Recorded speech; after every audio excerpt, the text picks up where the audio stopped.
One of the biggest strongholds for al-Qaeda in the world today is Yemen. In fact, the Yemeni government has lost so much control of its territory to al-Qaeda that many U.S. officials see Yemen as one of the major threats facing America today. Some have even gone so far as to call it the next Afghanistan. Iraq was yesterday's war. Afghanistan is today's war. If we don't act preemptively, Yemen will be tomorrow's war. Now, one of the only groups that has been able to keep al-Qaeda in check in the region is a militia that has fought off not only the Yemeni army to the south, but also Saudi Arabia to the north. This militia is known as the Houthis. Now, what's remarkable is that the Houthis are not only taking on all of these groups simultaneously, but have actually been beating them all back.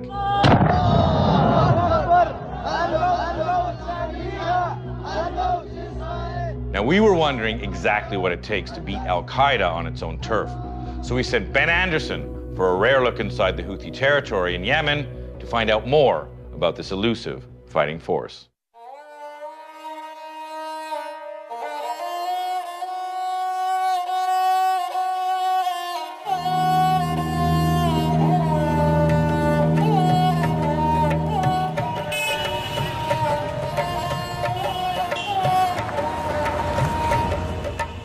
This is the place where we came to change some money.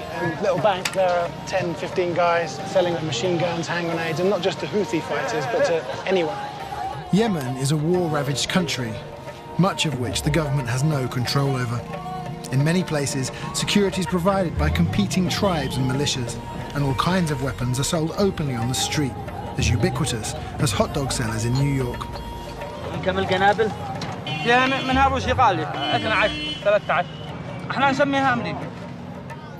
The good news about the Houthis is that they kicked al-Qaeda out of the areas they control. The bad news is that they're virulently anti-American. The gun stands in town are nothing. Just outside the city, there is one huge and infamous weapons bazaar where you can buy almost anything. So we're in Souk al-Tal, which is one of the biggest gun markets in the Middle East. The trouble is they don't just sell guns, but behind the counter they sell pretty much everything. This is the place where al-Qaeda bought the Semtex explosives they used when they attacked the USS Cole. Someone else came and told us there's a guy with anti-tank shells for sale. But as soon as he saw us, he closed his doors and locked them quickly. Someone just bought a RPG, which I think is Russian as well. هذا صيني. يعني تهريب. And do you have anything bigger than this?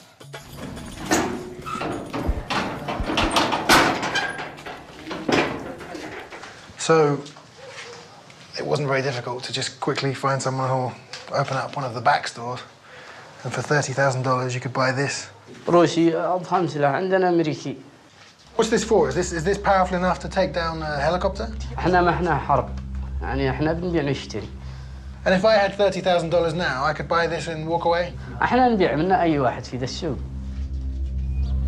These weapons markets help maintain the power of the Houthis, a movement that began in 2004 when its founder, Hussein al-Houthi, started making increasingly radical anti-government speeches. Yemen's then president, Ali Abdullah Saleh, aligned himself unconditionally with the US war on terror, angering much of his population. In 2004, the tensions eventually turned into war, with the government assault on the Houthi stronghold. After 3 months of fighting and as many as 1,000 deaths, Hussein al-Houthi was surrounded and under siege in a cave. Under the protection of the Houthis, we travelled up the mountains to see the actual location of this last stand. So we're driving through this beautiful mountain range where the Houthis managed to resist wave after wave of attack. We've got the Houthi revolutionary music playing.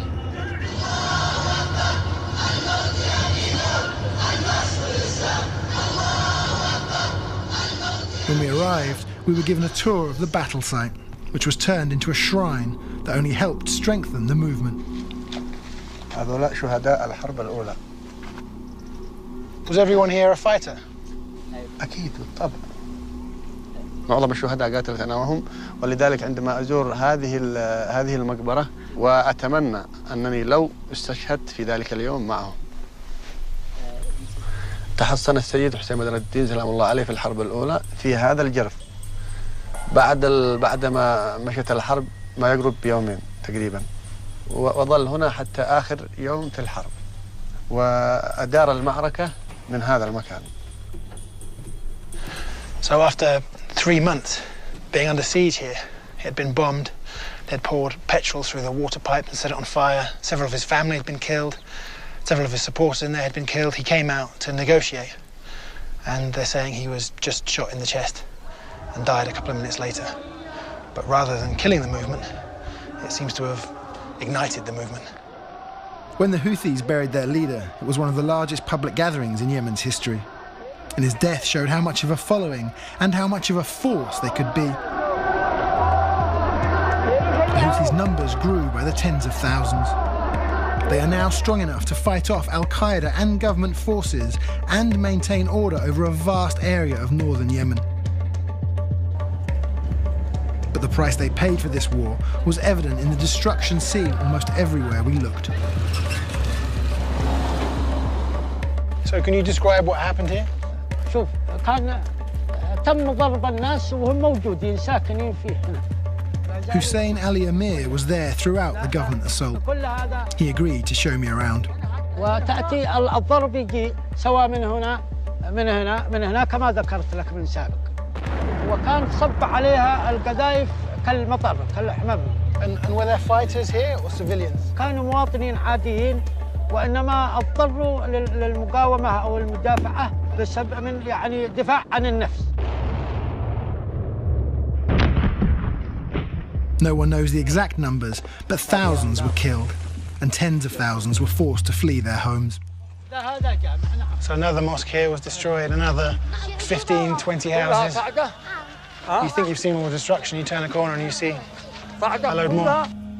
Although these battles were waged by the Yemeni government, it's a widely held belief here that the blame can be traced back to the West, and in particular, the US. Much of this stems from our allegiance with not only the Saleh regime, but also with Saudi Arabia to the north, who soon joined the assault on the growing Houthi movement themselves. The conflict wasn't sectarian to begin with, although the Houthis are technically Shiites and the Saudis and Saleh are Sunni, but it was painted as sectarian by the Saleh government, and rumours grew about support for the Houthis by Shiite Iran. Suddenly, Saudi Arabia had a hostile Shiite enemy on their southern border too. The Houthi movement was now considered a serious threat to the Saudis. In 2009, the Yemen government and Saudi Arabia adopted a scorched earth policy in an attempt to finally crush the Houthis. The scale of the destruction is just unbelievable, and yet this is a war that pretty much nobody even knows exists. Oh wow, if you look beyond, look, there's just row after row of houses completely destroyed. Not one, I don't think, untouched. Even though the attacks came from the Yemeni government and the Saudis, many here again put most of the blame on the West. So every time you were attacked, do you think it was Western policy to attack you? لا شك يعني إنما هم الذي ابتدأوا في كل حرب ولم نبدأ بحرب الأولين من مرة. كما ذكرت قدموا ليحاربونا بالوكالة يخدموا أجندتهم. When we came across piles of spent munitions and bomb casings, we began to understand why there is so much anti-American sentiment, even though these weapons were dropped by the Saudis. So there's a sticker on this one, US Air Force, it says US. And while I'm lifting this up, God, what looks like an unexploded artillery shell right under my feet. And it looks like the cap's still on, so I don't know if that's unexploded. But these are cluster bombs. The shell was dropped from a plane. Before it hits the ground, it splits in two, and it contains dozens, sometimes hundreds, of small bomblets that spread across a vast area, an area the size of a football field. The problem is, a lot of those bomblets don't explode. As many as a third don't explode, so they're left for years.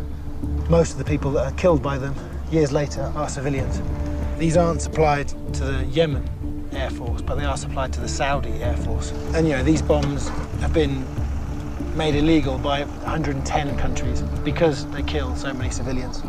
The US didn't sign that treaty, Saudi Arabia didn't sign that treaty. And it's no wonder that when you drop weapons like this on people, with made in the US on the side, they become radicalized. Although the Houthi movement may be best known in the West for fighting and beating back al-Qaeda from the territory they control, it's clear that for the US at least, their enemy's enemy is not in fact its friend.